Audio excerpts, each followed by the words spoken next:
Recorded Books presents Nightmares of Weirdwood, a William Shivering tale, by Christian Mckay Heidicker. Narrated by the author. For Luke Minaker, Russ Utley, and Paul Pattison, Shaper of Cosmos, Mystical Strategist, and Orchestrator Supreme. Thank you for letting me play in your world. There are many who don't wish to sleep for fear of nightmares. Sadly, there are many who don't wish to wake for the same fear. Rochelle E. Goodrich.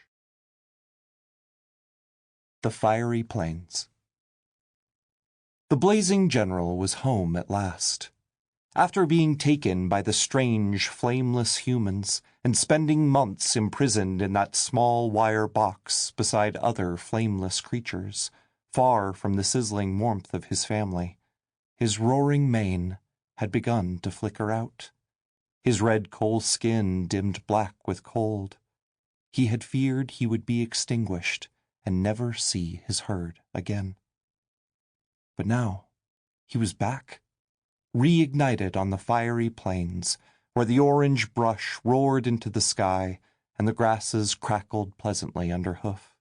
He had his herd of flaming bulls, and all was bright and burning. As the blazing general led his family toward the chewy flames of the smoldering gorge, he heard a whinnying behind him, and another. Grunts of fear. He turned and saw a blankness, brighter than the heart of a flame. It expanded across the fiery plains, enveloping the tail end of his herd, absorbing them. The general's molten eyes ignited with fury. The whiteness was human-shaped. He huffed sparks, lowered his horns, and charged at the figure. He had to protect his herd from those cold metal cages. He had to protect the ember in his wife's belly. When the blazing general's horns reached the human shape, he expected to pierce through, for blood to spill, for this nightmare to end. But the shape unraveled the general's horns like bark stripped from a tree. It reached his coal-bright skin and began not to extinguish it, but to erase it.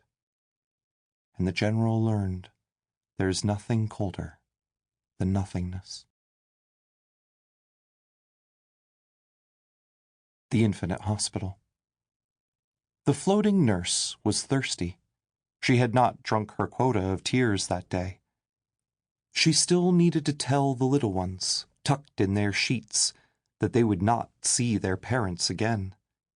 That this, the hospital that stretched to the horizon and beyond, was their home now. The little ones would weep at the news, and their sadness would be hers to reap until the end of time. When a figure appeared, impossibly, at the end of the infinite hallway, the nurse shrank back. She did not recognize this thing. She did not think she could make it cry.